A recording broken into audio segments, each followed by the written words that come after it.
And so coming out of high school and jumping right in, it was 10 years. I took an $80,000 duplex and built it into $25 million of real estate.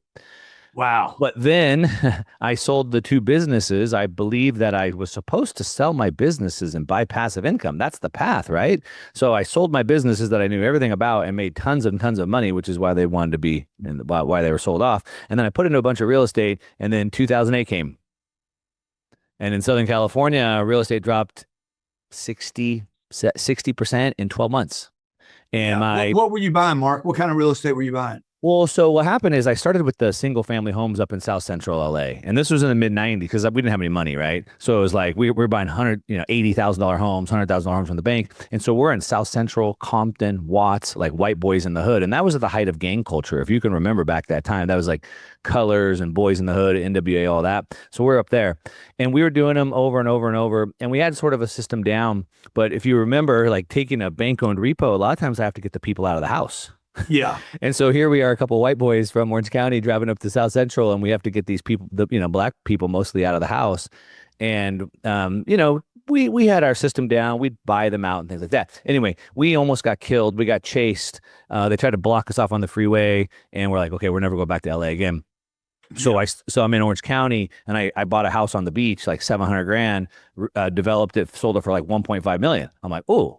What am I doing driving to LA? So then it was all Southern California or South Orange County real estate, multi-million-dollar spec homes mostly. In 2008, it was single family for the most part. I had just done the two projects that were sort of like my last two projects were I did a multiple condo unit building. So I did 3 condos with the subterranean parking, but also this building I'm in today is mixed use. So it's retail below, residential above, subterranean parking. It was like a $12 million building. We had this building for sale for 12 million. I took an offer for 11, turned it down, ended up going back to the bank. The bank sold it for 4. Wow. Today I rent from them. But yeah, it was crazy from 12 million to 4 million, just like that. Like, what do you think was driving that you're, 18, you're an entrepreneur, 25, you're buying, I think what it was my dad was a construction, my dad was a contractor, right? So, self-employed, small business, entrepreneur, what we'd call them today, right? And he made me go do construction with him. And I think the benefit of that was seeing how money is made. So go get a job, bid it, get the materials, finish the job, get the payment. And so for me, it's always just been, how do I go make money? Like the thought of like going and getting a job has never crossed my mind. It's just, how do I make money? And then I find opportunities that I can make money. And I think it's that frame that I approach the world in that sort of created all these opportunities. So before we move into the crypto, well, what did I learn? I learned a couple things, some important ones. Number one, I learned that there's no such thing as good and bad timing. There's good and bad strategies.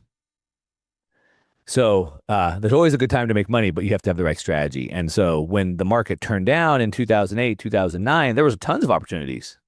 I just had the wrong strategy for it. Number two, I learned about risk management. All I had known is a bull market. I'm an action sports guy. I've broken almost every bone in my body. I'm screwed back together, all my limbs. And so my risk tolerance is extremely high. And, I sold my companies and I just put all my chips in, and I didn't keep a safety net. I didn't have any income. I sold all my income properties. Like I'm all in on these couple developments. And that was a problem. So I operated without a safety net. I was doing spec homes that couldn't, for example, I had one home that was like 2.2 million and it would have rented for $4,500 or $5,000.